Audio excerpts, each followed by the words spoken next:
Estamos de volta com o Parlamento com Deus de hoje, falando sobre a importância da conversa sobre sexo entre pais e filhos.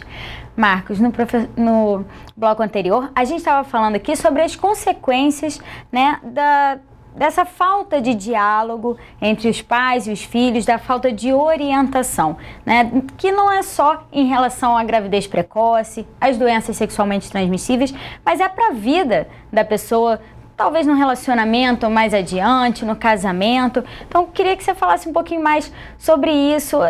Em que sentido a conversa dos pais ajuda também nessa questão da orientação, não só para a gravidez e para as doenças?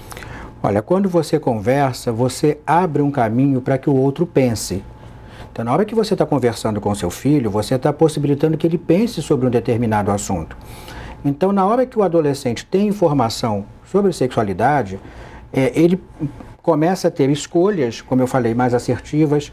Você começa a desenvolver uma melhor autoestima, e isso é fundamental para o adolescente, porque muitas meninas, muitas adolescentes têm relação com o namorado porque tem uma autoestima tão baixa que acredita que ele é a única pessoa que pode ajudá-la, e se ele está dando tanta importância para ela, é porque realmente ele é uma pessoa muito grande, já que ela se desvaloriza tanto. A informação, ela faz com que a pessoa tenha conhecimento do próprio corpo e que se previna, inclusive, de outras doenças. A gente tem HPV, a gente tem, por exemplo, homens que têm uma dificuldade, quando chegam numa fase adulta, os 40 e poucos anos, de fazer alguns exames de prevenção a um câncer, por exemplo, exatamente porque a cultura é uma cultura machista e ele traz isso desde a sua infância, da sua adolescência. Então, quando a gente conversa, a gente está fazendo uma prevenção até para que a gente tenha casais que saibam lidar melhor com a sua sexualidade, que possam saber conversar melhor sobre isso, porque quando eu falo de sexualidade, eu não estou falando de uma relação propriamente dita, mas eu estou falando de uma relação de igualdade dentro de casa, de uma relação de respeito, de uma relação de cada um saiba o seu papel. Para vocês terem uma ideia, há pouco tempo eu estava dando uma palestra numa escola pública do Rio de Janeiro, e eu perguntei para uma garotada, uma escola pública municipal, e perguntei o que o garoto pode e não pode fazer. E um garoto de 12 anos me disse, homem não pode amar. E aí eu saí daquela escola, deputada, assim, tão pesado, e tanto que eu estou falando disso aqui hoje, assim, imagina a carga que esse garoto não está trazendo para a vida dele, que certamente está sendo passado por pai e mãe. Ele também não pode chorar, né? Também ele não pode chorar, não pode demonstrar afeto, não pode demonstrar carinho. Quer dizer, que homem vai ser esse que vai crescer, vai crescer com uma carga tão pesada no seu corpo, onde não tem nem o direito de demonstrar afetividade? Então, o trabalho de sexualidade em casa, acho que ajuda muito isso, que nós, homens e mulheres, sejamos pessoas melhores, mais tranquilas e mais felizes. Já existe uma cultura sempre assim, mulher, quando ela fala sobre sexo, ela fala em fazer amor, né? Ela relaciona essa coisa da sexualidade ao amor, ao carinho, ao gostar de alguém. E normalmente o homem ele relaciona essa situação a um ato sexual ali daquele momento. Mas isso por uma cultura, né?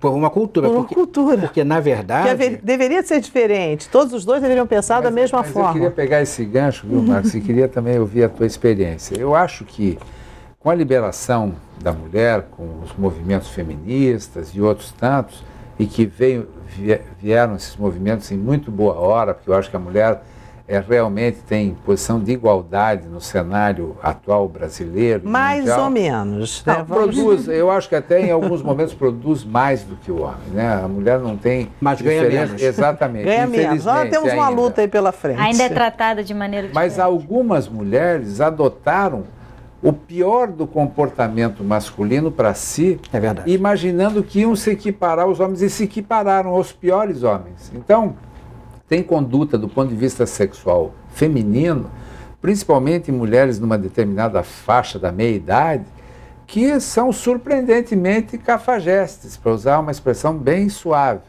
Porque são mulheres que não se respeitam, avançam, perderam o recato feminino, imaginando que homem gosta de homem gosta de mulher. e mulher na plena acepção da palavra, né? Mulher que guarda a sua feminilidade, etc. Então, eu acho que as mulheres, ao abrirem mão do que elas têm de mais precioso, que é exatamente a forma feminina de ver a vida, a forma feminina de tratar a família, de tratar as relações, porque quem agrega é a mulher. São poucos os homens agregadores. O homem é desagregador, né? Ele é caçador, ele sai. A mulher é que traz para si a unidade familiar, etc. Então, eu acho que, infelizmente, a gente está vivendo um movimento mais desagregador ainda da família, quando a mulher renuncia o que ela tem de mais precioso, de melhor, que a sua feminilidade. O que acontece é que para o homem ter sexo, ele precisa de um corpo. A mulher precisa de roteiro, de romance, de história. É verdade. Essa é a grande diferença. Então, enquanto o homem estiver indo atrás apenas de um corpo, a relação vai ser quase igual um pires, profunda como um pires. Na hora que o homem ultrapassar essa etapa, certamente a relação vai ser muito maior e muito melhor. Só que muitas mulheres realmente estão querendo, achando que para estar num pé de igualdade, tem que ser igual ao homem nas piores características masculinas. E aí não dá certo.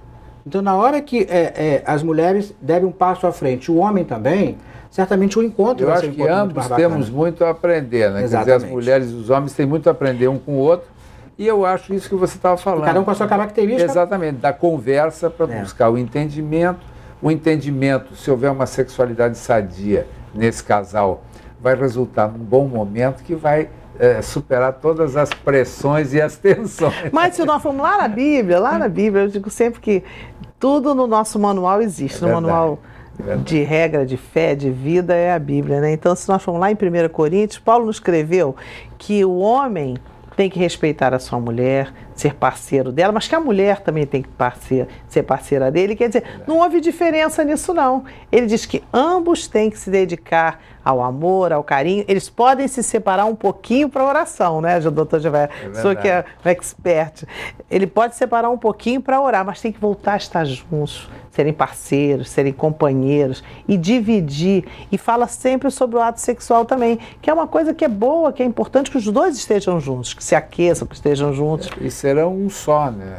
Serão uma só carne. Fala, uma só carne. E isso exatamente é a união, a junção de um casal. E eu acho que para que isso possa acontecer, ambos precisam se respeitar o seu próprio corpo, respeitar o corpo do parceiro, se preservando, que eu acho que é a palavra do momento, preservação. As pessoas estão abrindo mão desse cuidado, desse conceito, não se preservam mais. E isso começa na adolescência, quando você, pai, mãe, admite que hoje o namorado da sua filha durma na tua casa, enquanto namorado, e amanhã venha um outro e durma também, e depois mude para um outro e também durma, e assim sucessivamente, você está permitindo, de alguma maneira, que haja uma quebra desse princípio do respeito e da autopreservação.